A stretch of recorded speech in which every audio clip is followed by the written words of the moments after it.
Friends कैसे आप सभी। आशा कर रहा हूं कि आप सभी लोग ठीक होंगे। फ्रेंड्स आज का ये जो वीडियो होने वाला है बहुत ही इंपॉर्टेंट वीडियो होने वाला है। जो खान सर के द्वारा जो पॉकेट जीके सामान्य ज्ञान की जो बुक जारी की गई है उससे संबंधित हम लोग क्लास ये 2 हो जाएगा। प्राचीन भारत से संबंधित पीडीएफ को कवर करेंगे।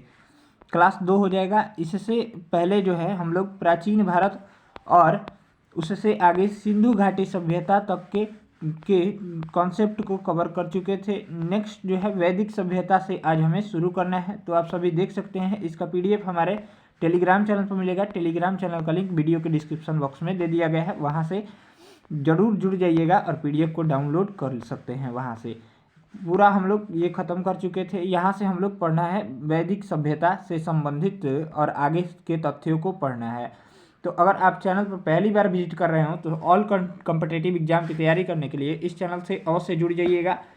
और मास्टर वीडियो अपलोड किया जा रहा है, ये जो है वो मास्टर वीडियो होगा। इस प्राचीन भारत का क्लास नंबर 2 है। क्लास 1 अगर आप नहीं देखे हैं तो क्लास 2 है। क्लास 1 अगर आप नहीं देखे हैं तो वीडियो का लिंक डिस्क्रिप्शन बॉक्स में दे दिया गया है, वहाँ से जाकर देख सकते हैं।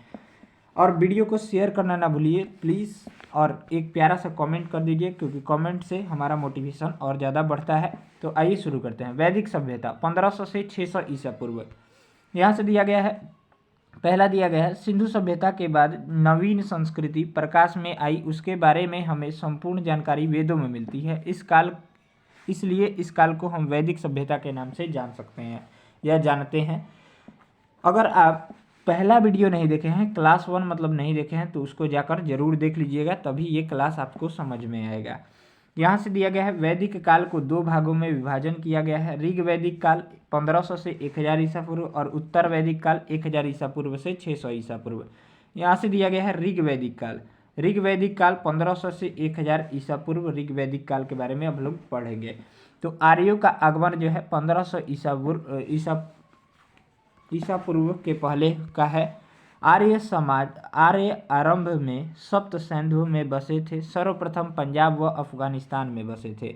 आगे दिया गया है प्रोफेसर मैक्समुलर ने आर्यों का निवास जो है मध्य एशिया यानी बैक्ट्रिया बताया है। नेक्स्ट दिया गया है आर्य शब्द का अर्थ होता है श्रेष्ठ या कुलीन होता है। आर्य शब्द का अर्थ जो है श्रेष्ठ या कुलीन होता है। आगे दिया गया है इस सभ्यता के संस्थापक आर्य थे। वैदिक सभ्यता इसलिए इसे कभी कभी आर्य सभ्यता भी कहा जाता है। वैदिक सभ्यता मूलतः ग्रामीण थी। आर्यों का आरंभिक जीवन मुख्यतः पशुचारण का था और कृषि उनका गौण धंधा था। नेक्स्ट दिया गया है आर्यों की भाषा मूलतः संस्कृत थी। आर्यों का इतिहास मुख्यतः हमें वेदों से ज्ञात होती है। आगे दिया गया है सिंधु ज्ञात होती है। सिंधु आर्यों के लिए सबसे महत्वपूर्ण नदी थी और सबसे पवित्र नदी जो थी वो सरस्वती नदी थी। ऋग्वेद के नदी सूक्त में सरस्वती को नदीतमा कहा गया है। ऋग्वैदिक काल का समाज कबीले के रूप में संगठित होता था। आगे दिया गया है ऋग्वेद में अफगानिस्तान की नदियों का भी उल्लेख किया गया है। ऋग्वेद में एक पर्वतमाला मुजवंत यानी हिमालय का भी उल्लेख मिलता है। ऋग्वेद में गंगा व सरयू नदी का उल्लेख 1 बार मिलता है एवं यमुना नदी का उल्लेख 3 बार लिया गया है। नेक्स्ट यहाँ से दिया गया है, आप लोग देख सकते हैं ऋग्वैदिक कालीन नदियाँ और उनके आधुनिक नाम दिए गए हैं। तो यहाँ से हम लोग इसको कवर कर लेंगे। तो यहाँ से दिया गया है ऋग्वैदिक कालीन नदियाँ और उनके आधुनिक नाम। तो प्राचीन नाम विपाशा का आधुनिक नाम जो है व्यास नदी, वितस्ता का झेलम नदी, सुतद्री का सतलज नदी, परुषणी या इरावती का रावी नदी, अस्कनी का चिनाब नदी, सुवस्तु का स्वात नदी, सिंधु का सिंध नदी, कुर्भ का कुर्रम नदी, सदानीरा का गंडक नदी, दृश्यवती या सरस्वती का घग्गर नदी, कुंभा का काबुल और गोमती या फलहुर का हो जाएगा गोमल नदी। आगे दिया गया है, यहाँ से जूम कर लेते हैं ताकि अच्छा से आप सभी को दिखे। यहाँ से नेक्स्ट दिया गया है पितृसत्तात्मक परिवार आर्यों के कबीलाई समाज की बुनियादी इकाई थी। नेक्स्ट दिया गया है ऋग्वेद में आर्यों के 5 कबीले होने की वजह से उन्हें पंचजन्य कहा गया है। ये हैं अनु, द्रुहर, पुरु, तुर्वस और यदु। नेक्स्ट दिया गया है, यहाँ से देख लेते हैं। आगे दिया गया है यहाँ से ग्राम विश्व और जन में उच्चतर इकाई है। ये ग्राम संभवतः कई परिवारों के समूह को कहते हैं। ग्रामीणी यानी ग्राम का मुखिया जो होता था वो ग्रामीणी कहलाता था। विष कई गांवों का समूह है, इसका प्रधान जो है यानी विषपति कहलाता था, विष का प्रधान विषपति कहलाता था। नेक्स्ट दिया गया है जन अनेक विषों का समूह है, उसके अधिपति को जनपति या राजा कहा जाता था। नेक्स्ट दिया गया है देश या राज्य के लिए राष्ट्र शब्द आया था, देश या राष्ट्र के लिए राष्ट्र शब्द आया था। आगे दिया गया है राजा का पद वंशानुगत नहीं था, राजा को गोप कहा जाता था। नेक्स्ट दिया गया है ऋग्वेद में सेनानी, सेनापति, पुरोहित शासकीय पदाधिकारी थे जो राज्य की सहायता के लिए थे। आगे दिए गए हैं राजा की सहायता हेतु 12 मंत्री होते थे जिन्हें रत्नी कहा जाता था, जिनमें सूत रथकार और कर्मार पदाधिकारी थे। आगे दिया गया है पुरुष या पुरूप दंती दुर्ग होता था जो सैनिक कार्य करता तथा स्पर्श गुप्तचर होते थे। नेक्स्ट दिया गया है वाजपति गोचर भूमि का अधिकारी व कुलप परिवार का मुखिया होता था। आगे दिया गया है दूत समय समय पर संधि विग्रह के प्रस्तावों को लेकर राजा के पास जाता था। विदत सर्वाधिक प्राचीन संस्था थी जो धन का बंटवारा करती थी। आगे दिया गया है सभा वरिष्ठ एवं कुलीन लोगों का समूह था। इस ऋग्वेद में 8 बार सभा का उल्लेख किया गया है। समिति दिया गया है, समिति यह जन प्रतिनिधियों के समूह का प्रतिनिधित्व करती थी, इसके सभापति को ईशान कहा जाता था। नेक्स्ट दिया गया है वैदिक कालीन न्यायाधीशों को प्रश्न विनाक कहा जाता है। अधिकतर लड़ाइयाँ युद्ध जानवरों व घोड़ों के लिए लड़ी जाती थी। युद्ध के लिए ग्विष्टि शब्द का प्रयोग किया जाता था जिसका अर्थ होता है गायों की खोज। नेक्स्ट दिया गया है ऋग्वेद के 7वें मंडल में दशराग युद्ध का वर्णन है जो सुदास एवं 10 जनों के मध्य लड़ा गया था, जो कि परुषणी यानी रावी नदी के तट पर लड़ा गया था, जिसमें सुदास जो है वो विजयी हुआ था। नेक्स्ट दिया गया है आर्य पितृ सदात्मक संयुक्त परिवार या समाज के थे। आगे दिया गया है ऋग्वेद में समाज 4 वर्णों में था और वर्ण व्यवस्था क्रम आधारित थी। ये हैं ब्राह्मण, क्षत्रिय, वैश्य और शूद्र। ऋग्वेद के पुरुष सूक्त में 4 वर्णों का उल्लेख मिलता है, हालांकि 10वां मंडल बाद में जोड़ा गया। आगे दिया गया है महिलाओं को शिक्षा का अधिकार था। नेक्स्ट दिया गया है विधवा विवाह होता था और बाल विवाह, प्रदा प्रथा, सती प्रथा जैसी बुराइयां नहीं थी।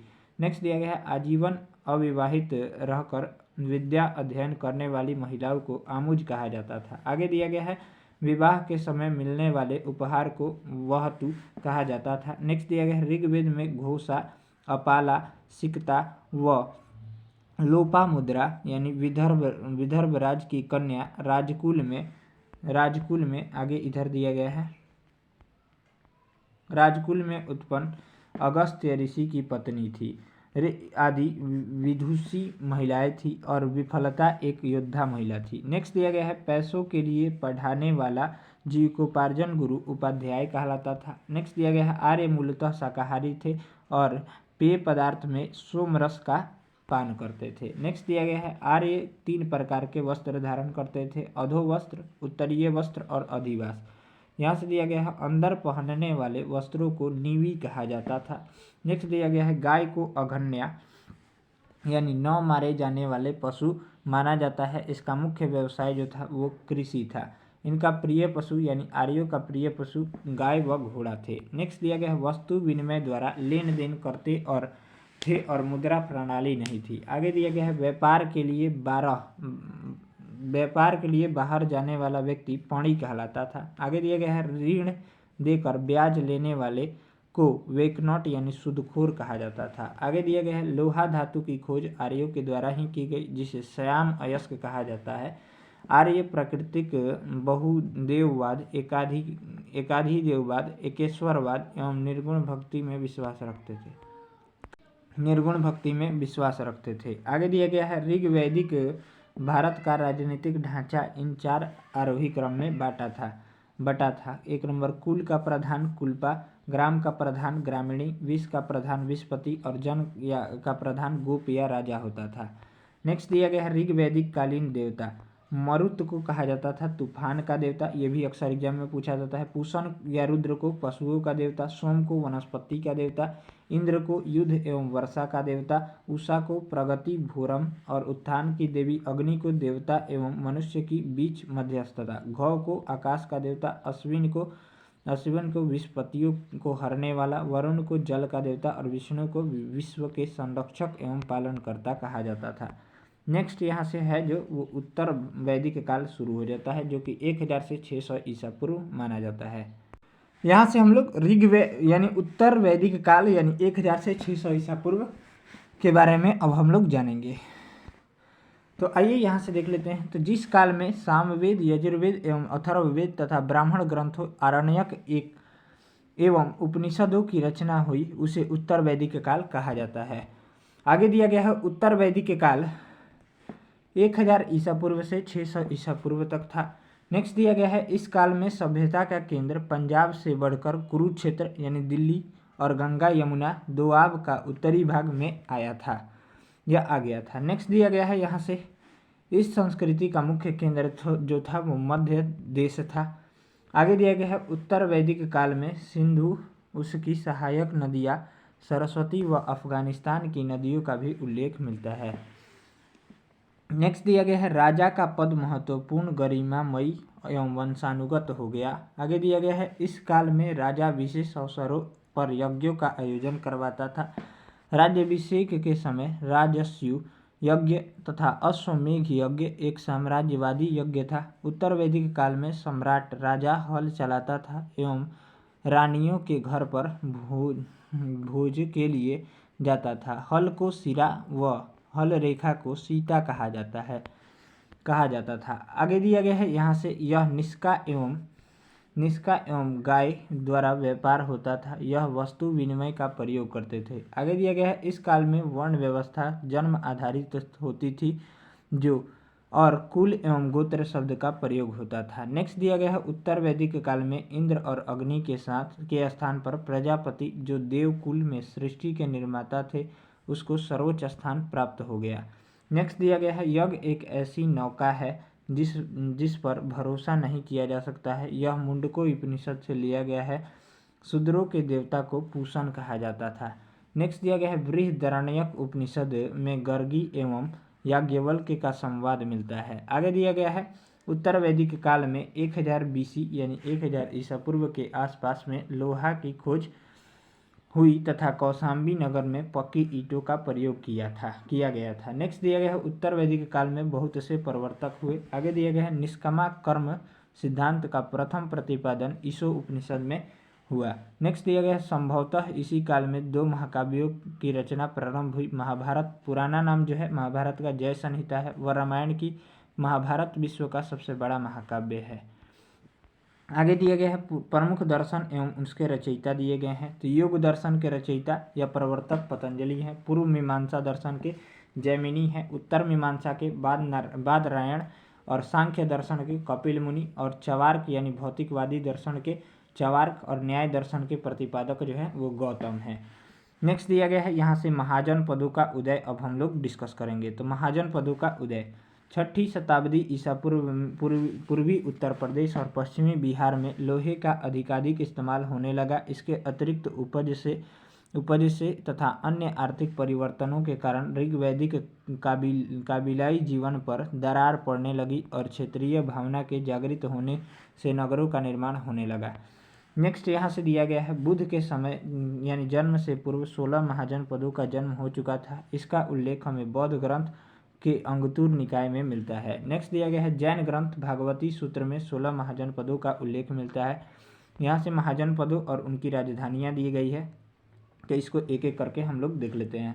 अंग महाजन पद की राजधानी चंपा थी और क्षेत्र जो था वो भागलपुर मुंगेर है। यहाँ से मगध की राजधानी गिरिव्रज या राजगिरी और पटना और गया में है। काशी की राजधानी वाराणसी उत्तर प्रदेश। कौशल की राजधानी साकेत एवं श्रावस्ती पूर्वी उत्तर प्रदेश।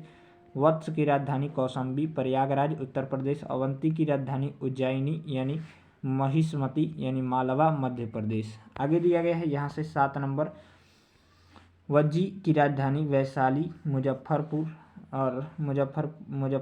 और मल्ल की राजधानी कुशीनरा पावा देवरिया एवं गोरखपुर। चेदी की राजधानी शक्तिमती बुंदेलखंड। कुरु की राजधानी इंद्रप्रस्थ मेरठ तथा हरियाणा। पंचाल की राजधानी अहिछत्र कमलिया पश्चिमी उत्तर प्रदेश। यहाँ से आगे देख लेते हैं। यहाँ से इधर दिए गए हैं, इधर 12 नंबर दिया गया है सूरसेन की राजधानी जो है वो मथुरा थी और मथुरा स्थान है। गंधार की राजधानी तक्षशिला, ये पेशावर तथा कश्मीर में है।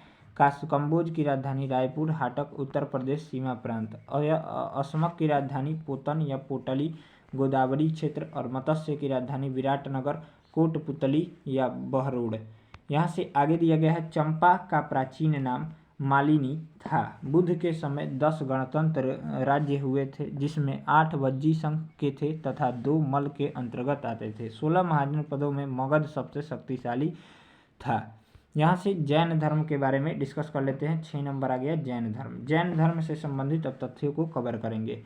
जैन धर्म, तो जैन परंपरा के अनुसार इस धर्म में 24 तीर्थंकर हुए। इनके पहले तीर्थंकर एवं संस्थापक जो थे वो ऋषभदेव थे। नेक्स्ट दिया गया है, अंतिम तीर्थंकर महावीर स्वामी के अनुयायी निर्ग्रंथ कहलाते थे। नेक्स्ट दिया गया है, इनके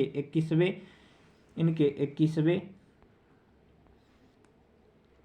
निर्ग्रंथ कहलाते थे। इनके 21वें गुरु नेमिनाथ जी और वह 22वें गुरु अरिस्टोनेमी थे। नेक्स्ट दिया गया है, केवल 23वें तथा 24वें गुरु तीर्थंकर की ऐतिहासिक जानकारियाँ मिलती है। जैन धर्म के 23वें तीर्थंकर जो थे वो पार्श्वनाथ जी थे और इसका काल जो है महावीर स्वामी से 250 ईसा पूर्व माना जाता है। नेक्स्ट दिया गया है, यहाँ से जैन अनुश्रुतियों के अनुसार पार्श्वनाथ को सम्मेद मानक पर्वत पर ज्ञान प्राप्त हुआ था तथा इन्होंने 4 महाव्रत दिए, जो कि हैं सत्य, अहिंसा, अपरिग्रह तथा असत्य।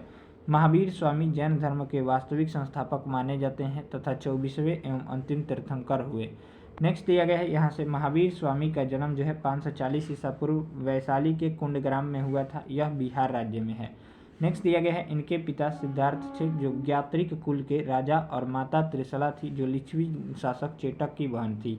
आगे दिया गया है, इनकी पत्नी यशोदा एवं पुत्री अनुजा यानी प्रियदर्शनी थी। नेक्स्ट दिया गया है, इनके भाई का नाम नंदीवर्धन तथा बड़ा भाई इन्हीं की अनुमति से महावीर ने गृह त्याग दिया 30 वर्ष की उम्र में। नेक्स्ट दिया गया है, महावीर के बचपन का नाम जो था वो वर्धमान था।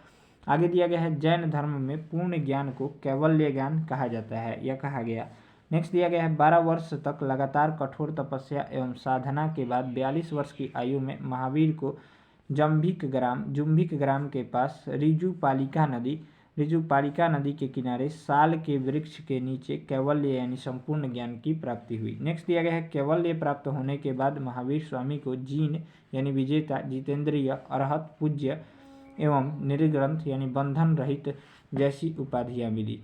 आगे दिया गया है, बौद्ध साहित्य में महावीर स्वामी को निघंट या नाथपुत्र कहा गया है। नेक्स्ट दिया गया है, महावीर स्वामी ने सर्वप्रथम 11 ब्राह्मणों को उपदेश दिया जिन्हें गणधर कहा जाता है। महावीर ने अपना प्रथम उपदेश जो है वो प्राकृत भाषा में दिया है। आगे दिया गया है, महावीर स्वामी का प्रथम शिष्य जो था वो जामाली उनके दामाद थे। नेक्स्ट दिया गया है, पहला विद्रोह महावीर के विरुद्ध जामाली ने किया। नेक्स्ट दिया गया है, जैन धर्म की प्रथम भिक्षुणी नरेश दधिवाहन की पुत्री चंपा थी। आगे दिया गया है, महावीर स्वामी के भिक्षुणी संघ का प्रधान जो था वो चंदना था। नेक्स्ट दिया गया है, भगवान महावीर की मृत्यु के समय केवल एक गणधर शुद्धमर्ण आर्य सुधर्मा जीवित था। नेक्स्ट दिया गया है, 72 वर्ष की अवस्था में 468 ईसा पूर्व पावापुर राजगीर में बिहार में महावीर की मृत्यु या निर्वाण हो गई। महावीर स्वामी को मल्ल राजा सिप्तिपला के राजप्रसाद में निर्वाण प्राप्त हुआ। नेक्स्ट दिया गया है, जैन धर्म में 5 प्रकार के ज्ञान को परिभाषित किया गया है। 1 नंबर मति यानी इंद्रिय जनित ज्ञान, 2 नंबर श्रुति यानी सुनकर होने वाला ज्ञान, अवधि यानी दिव्य ज्ञान या दूर देश का ज्ञान। नेक्स्ट यहाँ दिया गया है 2 और मन पर्याय यानी किसी के मन की बात जानने वाला ज्ञान, कैवल्य यानी अंतिम एवं संपूर्ण ज्ञान। नेक्स्ट दिया गया है, जैन धर्म के अनुसार जीव को ज्ञान प्राप्त हो जाता है अनंत ज्ञान, अनंत दर्शन और अनंत वीर्य, अनंत सुख की प्राप्ति कर लेता है। नेक्स्ट यहाँ से दिया गया है, यहाँ पर थोड़ा PDF जो है वो खराब नहीं, इधर ठीक है। यहाँ से आगे देख लेते हैं। महावीर स्वामी को 5वां व्रत ब्रह्मचर्य दिया तथा महाव्रतों को 2 भागों में बांट दिया, अणुव्रत यानी गृहस्थ आदमी और आम आदमी, और महाव्रत यानी मुनि।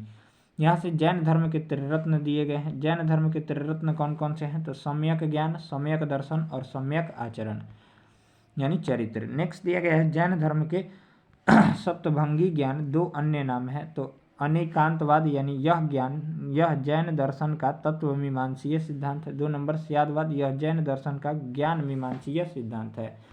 नेक्स्ट यहाँ पर दिया गया है जैन धर्म कर्मफल एवं पुनर्जन्म में विश्वास रखता है। नेक्स्ट दिया गया है जैन धर्म के अनुसार प्रत्येक वस्तु की में आत्मा होती है। नेक्स्ट दिया गया है एक शरीर में एक से अधिक भी आत्माएं हो सकती है। नेक्स्ट दिया गया भद्रबाहु द्वारा स्थित कल्प सूत्र में जैनों की के तीर्थंकरों की जीवनी है।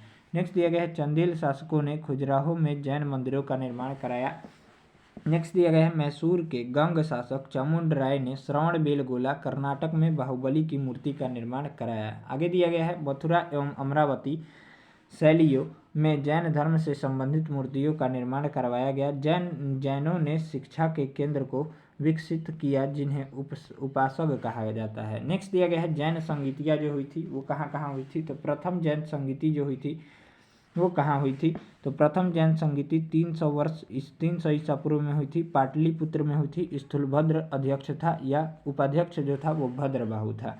नेक्स्ट यहाँ पर द्वितीय जैन संगीति जो है 512 ईस्वी में हुई थी, वल्लभी गुजरात देवार्धी यानी क्षमा श्रवण जो था वो अध्यक्षता था। नेक्स्ट दिया गया है प्रथम संगीति में जैन धर्म 2 शाखाओं में विभाजित हो गया। दिगंबर यानी भद्रबाहु के अनुयायी रूढ़िवादी और वस्त्रों का त्याग किया। श्वेतांबर स्थूलभद्र के अनुयायी यानी सुधारवादी वस्त्रों का त्याग नहीं किया। नेक्स्ट यहाँ से दिया गया है द्वितीय संगति में आगम साहित्य का संकलन किया गया है। जैन धर्म में संलेखना से तात्पर्य उपवास द्वारा शरीर का त्याग होता है। जैन धर्म के कुल 24 तीर्थंकर जो थे वो निम्न प्रकार दिए गए हैं। 1 नंबर थे जो ऋषभदेव थे, 2 number Ajitnath, 3 number Sambhavnath, 4 number Abhinand Swami, 5 number Sumitnath. ऐसे करके आप सभी पढ़ सकते हैं। और यहाँ से ये जो इम्पोर्टेंट है 23वें तीर्थंकर पार्श्वनाथ और 22वें अरिष्टनेमी और 24वें जो थे वो अंतिम जो थे महावीर स्वामी थे। नेक्स्ट यहाँ से आगे दिया गया है, यहाँ से दिया गया है पीडीएफ में थोड़ा गड़बड़ी है। इनकी माता का नाम महामाया यानी कौलीय वंश तथा इनके पिता का नाम शुद्धोधन था जो शाक्य कुल के प्रधान थे। गौतम के जन्म के 7वें दिन इनकी माता का देहांत हो गया जिसमें सिद्धार्थ पालन पोषण उनकी मौसी यानी प्रजापति गौतमी ने किया। नेक्स्ट दिया गया है इनके बचपन का नाम जो था वो क्या था? तो ये जो था वो सिद्धार्थ था। नेक्स्ट यहाँ से दिया गया है देख लेते हैं। यहाँ से हम लोग बौद्ध धर्म को कवर करेंगे। वो जो था वो पहले यहाँ से बौद्ध धर्म दिया गया है। तो बौद्ध धर्म की स्थापना गौतम बुद्ध ने की थी और संस्थापक जो थे वो गौतम बुद्ध ही थे। गौतम बुद्ध का जन्म 563 ईसा पूर्व नेपाल के तराई में स्थित कपिलवस्तु के लुम्बिनी में ग्राम शाक्य कुल में हुआ था। यहाँ से आगे देख लेते हैं। ये जो था वो अभी गौतम यानी बौद्ध धर्म का ही था। इनकी माता का नाम महामाया था, कौलीय वंश तथा इनकी पिता का नाम शुद्धोधन था जो शाक्य कुल के प्रधान थे। नेक्स्ट दिया गया गौतम के जन्म के 7वें दिन ही माता का देहांत होगा जिससे सिद्धार्थ का पालन पोषण उनकी मौसी यानी प्रजापति गौतमी ने किया था। इनके बचपन का नाम यानी गौतम बुद्ध के बचपन का नाम सिद्धार्थ था। बौद्ध धर्म के बारे में डिस्कस कर रहे हैं, ध्यान दीजिएगा। 16 वर्ष की अवस्था में सिद्धार्थ यानी गौतम बुद्ध का विवाह शाक्य कुल की कन्या यशोधरा से हुई जिनका बौद्ध ग्रंथों में अन्य नाम बिंबा या गोपा या भट्ट कच्छना मिलता है। इनके पुत्र का नाम जो था वो राहुल था। कौडिय नाम के ब्राह्मण भविष्यवाणी की थी जो सिद्धार्थ जो है सम्राट बनेगा। नेक्स्ट दिया गया है बुद्ध के जीवन के 4 घटनाओं प्रभावित किया। बुजुर्ग व्यक्ति, बीमार व्यक्ति और देखिए मृत व्यक्ति और साधु यानी सन्यासी। नेक्स्ट दिया गया है यहाँ से बुद्ध ने 29 वर्ष की अवस्था में सांसारिक समस्याओं से व्यवस्थित होकर गृह त्याग किया जिसे बौद्ध धर्म का महाविनिष्क्रमण कहा गया है। नेक्स्ट दिया गया है बुद्ध ने गृह त्याग के बाद वैशाली यानी अलार कलाम से सांख्य दर्शन की शिक्षा ग्रहण की। अलार कलाम इनके प्रथम गुरु थे जिन्होंने शून्य तथा योग का ज्ञान ग्रहण किया। बुद्ध के द्वितीय गुरु राजगीर यानी रुद्र करामपुन थे जिन्होंने योग की शिक्षा प्रदान की। बुद्ध ने उरुवेला नामक स्थान पर कौंडिन्य एवं अन्य साथियों के साथ कठिन तपस्या की। बुद्ध का अर्थ होता है ज्ञान। बुद्ध का अर्थ होता है तो क्या होता है, तो ज्ञान होता है। महात्मा बुद्ध ने 6 वर्ष तक बिना जल व अन्न ग्रहण किए। कठिन तपस्या के बाद उनकी मृत्यु हो गई। वैशाख पूर्णिमा की रात पीपल यानी वट वृक्ष के नीचे निरंजना यानी फाल्गु नदी के तट पर जो है सिद्धार्थ को ज्ञान वहीं से प्राप्त हुई थी। नेक्स्ट दिया गया है ज्ञान प्राप्ति के बाद गौतम बुद्ध के नाम से प्रसिद्ध हुए। वह स्थान बोध गया कहलाया। बुद्ध जो है शाक्य मुनि व गौतम बुद्ध के रूप में प्रसिद्ध हुए। नेक्स्ट दिया गया है ज्ञान प्राप्ति के पश्चात भगवान बुद्ध ने सारनाथ में कौंडिन्य एवं उनके साथियों के साथ प्रथम उपदेश दिए जिसे धर्मचक्र प्रवर्तन कहा गया है। बुद्ध ने अपने उपदेशों यानी आमेजन की भाषा पाली में दी थी।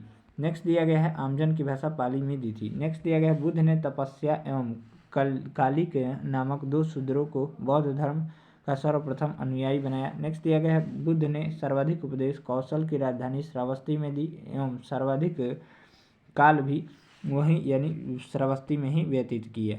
नेक्स्ट दिया गया है बुद्ध ने मध्यम प्रतिपदा मार्ग का प्रतिपादन किया। नेक्स्ट दिया गया है बुद्ध ने कहा राग के समान कोई अग्नि नहीं, द्वेष के समान कोई बलि नहीं और न शांति के समान कोई सुख नहीं। नेक्स्ट दिया गया है मनुष्य अपने भाग्य का स्वयं निर्माता है। नेक्स्ट कहे थे विश्व दुखों का सागर है। मृगदाय ऋषि पतनम सारनाथ बुद्ध की प्रथम उपदेश है। अष्टांगिक मार्ग की संकल्पना बौद्ध धर्म से संबंधित है। अष्टांगिक मार्ग की संकल्पना धर्मचक्र प्रवर्तन सूत्र से प्रेरित होता है। यहाँ से दिया गया है बौद्ध धर्म को राजकीय संरक्षण प्रदान करने वाले प्रथम विदेशी शासक जो थे मिनेंडर यानी यूनानी और कनिष्क जो थे वो चीन के थे। बुद्ध चरित सौदरानंद और सूत्रालंकार प्रजापरामिता पुस्तक के लेखक अश्वघोष थे। अवंती के शासक प्रगोत ने बुद्ध को आमंत्रित किया था लेकिन बुद्ध ने अवंती की यात्रा नहीं की। नेक्स्ट दिया गया है उपाली बुद्ध का प्रधान शिष्य था। आनंद बुद्ध का प्रिय शिष्य था। बुद्ध की 80 वर्ष की अवस्था में कुशीनगर उत्तर प्रदेश में 483 ईसा पूर्व भोज करते समय मृत्यु हो गई जिसे महापरिनिर्वाण कहा गया है। सुअर के मांस खाने के उदार के विकार के कारण। नेक्स्ट दिया गया अनुश्रुतियों के अनुसार बुद्ध की मृत्यु सम्राट अशोक ने उनके शरीर में अवशेषों के 8 भागों में बंटवाकर स्तूपों का निर्माण करवाया। आगे जो है हम लोग कल देखेंगे, इसको कवर कर लेते हैं, उसके बाद ही दम लेंगे। तो बौद्ध धर्म के त्रिरत्न कौन कौन से थे? बुद्ध, धम्म और संघ थे। यहाँ से बिहार बौद्ध भिक्षुओं के निवास स्थान को तथा चैत्य पूजा स्थल को कहा जाता है। बौद्ध धर्म और उनके प्रतीक दिए गए हैं। तो हाथी जो है वो बुद्ध के गर्भ में आने का प्रतीक है और कमल या सांड जो है वो जन्म यानी यौवन का प्रतीक है और घोड़ा जो है गृह त्याग का प्रतीक है। पीपल यानी बोधि वृक्ष जो है ज्ञान का प्रतीक है। पद चिन्ह जो है निर्माण का प्रतीक है। स्तूप जो है वो मृत्यु का प्रतीक है। चक्र जो है प्रथम उपदेश का प्रतीक है। यहाँ से दिया गया है भगवान बुद्ध के 4 आर्य सत्य जो थे वो दुख निरोध, दुख के कारण का निवारण, दुख का निरोधगामिनी प्रतिपदा और दुख के मूल कारण यानी अविद्या विनाश का उपाय अष्टांगिक मार्ग है। नेक्स्ट दिया गया है प्रदित्न समुत्पाद ही बुद्ध के उपदेशों का सार है। इसका अर्थ जो होता है ऐसा होने पर वैसा होना। नेक्स्ट दिया गया है दुख को हरने वाले तथा तृष्णा का नाश करने वाले अष्टांगिक मार्ग 8 हैं। यहाँ से बुद्ध के जीवन की प्रमुख घटनाएं दी गई है। तो महाभिनिष्क्रमण किसे कहते हैं? तो गृह त्याग की घटना को कहते हैं। संबोधि किसे कहते हैं? तो ज्ञान प्राप्त होने की घटना को। धर्मचक्र परिवर्तन जो है उपदेश देने की घटना को और महापरिनिर्वाण जो है निर्वाण प्राप्ति की घटना को। यहाँ से हम लोग आगे यहाँ से देख लेते हैं इसको। बौद्ध धर्म के 8 जो थे वो अष्टांगिक मार्ग थे। कौन कौन से थे देख लेते हैं। सम्यक दृष्टि, सम्यक संकल्प, सम्यक वाक, सम्यक कर्मांत, सम्यक आजीव, सम्यक व्यायाम, सम्यक स्मृति, सम्यक समाधि। ये जो थे 8 अष्टांगिक मार्ग थे। अष्टांगिक मार्ग को भिक्षुओं का कल्याण मित्र कहा गया। नेक्स्ट दिया गया है बौद्ध धर्म क्षणिकवाद या अनित्यवाद जिसमें सभी वस्तुओं के गुण अधिक है, अर्थात यह जगत अनित्य एवं परिवर्तनशील है। यह बौद्ध दर्शन का तत्व मीमांसीय या मीमांसा सिद्धांत है। नेक्स्ट दिया गया है बौद्ध धर्म नैरत्यवादी है। बुद्ध नित्य आत्मा को स्वीकार नहीं करते, यह पूर्व जन्म में विश्वास करता है। नेक्स्ट दिया गया है बौद्ध धर्म अनिश्वरवादी धर्म है। नेक्स्ट दिया गया है संघ में प्रविष्टि को उपसंपदा कहा जाता है और सम्मिलित होने की न्यूनतम आयु जो है वो 15 वर्ष थी। बौद्ध धर्म का अंतिम लक्षण निर्वाण होता था। निर्माण का शाब्दिक अर्थ दीपक का बुझ जाना होता था। नेक्स्ट दिया गया है बुद्ध के निर्माण प्राप्ति के लिए भिक्षुओं के 10 शीलों का पर बल दिया गया। नेक्स्ट दिया गया है यहाँ से गृहस्थों के लिए बुद्ध ने पंचशील सिद्धांत दिया। नेक्स्ट दिया गया पंचशील सिद्धांत कौन कौन से थे, तो झूठ नहीं बोलना, चोरी न करना, हिंसा न करना, नाश न करना और व्यभिचार नहीं करना। नेक्स्ट दिया गया है बौद्ध धर्म के त्रिपिटक 3 हैं जो पाली भाषा में हैं। त्रिपिटक जो है यानी तीनों पिटक जो है वो निम्नलिखित है। एक नंबर सूत पिटक, रचनाकार जो थे वो आनंद थे। सूत पिटक को बौद्धों का एनसाइक्लोपीडिया कहा जाता है। बुद्ध की शिक्षाएं व जीवन की घटनाएं इनके शूद्रक निकाय में जातक कथाएं मिलती है। नेक्स्ट दिया गया है विनय पिटक 2 नंबर, रचना जो कार जो है वो उपाली थे। संघ के नियम व आचार विचार मिलते थे। नेक्स्ट दिया गया है अभिधम पिटक यानी बौद्ध दर्शन व दार्शनिक विचार। नेक्स्ट दिया गया है जातक कथाएं, भगवान बुद्ध की पूर्व जन्मों की कहानी। बौद्धों के लिए महीने के 4 दिन अमावस्या, पूर्णिमा और दो चतुर्थी दिवस की उपवास दिन होते थे। नेक्स्ट दिया गया है बुद्ध का जन्म, ज्ञान प्राप्ति तथा महापरिनिर्वाण वैशाख पूर्णिमा को हुई। यह बौद्ध धर्म का सबसे पवित्र एवं महत्वपूर्ण त्यौहार है जिसे बुद्ध पूर्णिमा के नाम से जाना जाता है। आगे जो है प्रमुख बौद्ध संगीतियाँ दी गई है, प्रमुख बौद्ध संगीति दी गई है और शासक दिए गए हैं और अध्यक्षता जो है वो भी दी गई है। तो प्रथम बौद्ध संगीति जो हुई थी 483 ईसा पूर्व अजातशत्रु के शासन काल में और स्थान जो है राजगृह में हुआ था। नेक्स्ट अध्यक्ष जो थे वह महाकश्यप थे। नेक्स्ट दिया गया है द्वितीय बौद्ध संगीति 383 ईसा पूर्व में कालाशोक के शासन काल में और वैशाली में हुआ था और अध्यक्षता जो थे सर्वकामी या सबकामी थे। तृतीय बौद्ध संगीति 251 ईसा पूर्व में अशोक के शासन काल में हुई थी, पाटलिपुत्र में हुई थी और शासक मोगलीपुत्र तीस्त थे। चतुर्थ बौद्ध संगीति ईस्वी की प्रथम शताब्दी में कनिष्क के शासनकाल में कुंडलवन यानी कश्मीर में हुआ था। वसुमित्र या उपाध्यक्ष अश्वघोष के शासनकाल अध्यक्षता में हुई थी। नेक्स्ट यहाँ से दिया गया चतुर्थ बौद्ध संगीति में बौद्ध धर्म के 2 भागों में विभाजित कर दिया गया, हीनयान शाखा और महायान शाखा। बौद्ध धर्म से ही सबसे पहले धार्मिक जुलूस का आरंभ किया गया। नेक्स्ट दिया गया भगवान बुद्ध ने धार्मिक आडंबरों, कर्मकांड, अंधविश्वास, सामाजिक असमानता, वर्ण व्यवस्था का विरोध किया। नेक्स्ट दिया गया भगवान बुद्ध ने एक सरल एवं आडंबर विहीन धर्म दिया। महायान शाखा का आदर्श बोधि उत्सव है जो कि हीनयान शाखा का आदर्श अरहत पद को प्राप्त करना है। नेक्स्ट दिया गया है मिलिंद पन्हो ग्रंथ के लेखक नागसेन को माना जाता है। यह पाली भाषा में लिखा गया है। आगे दिया गया है यहाँ से देख लेते हैं मिलिंद पन्हो ग्रंथ में यूनानी शासक मेनिंडर एवं बौद्ध भिक्षु नागसेन के मध्य प्रश्नोत्तर वार्तालाप संग्रहित है। नेक्स्ट दिया गया है गांधार, मथुरा व अमरावती मूर्तिकला शैलियों में भगवान बुद्ध से संबंधित कई मूर्तियां बनी। सर्वाधिक बुद्ध मूर्तियों का निर्माण जो है गांधार शैली के अंतर्गत किया गया था। आगे दिया गया है बौद्ध धर्म का भूटान, तिब्बत, नेपाल एवं पड़ोसी देशों का में प्रचार प्रसार पद संभव ने किया था। नेक्स्ट दिया गया है यहाँ से तक्षशिला एवं नालंदा विश्वविद्यालय विकसित हुआ जो कि शिक्षा का बड़े केंद्र बने। हाँ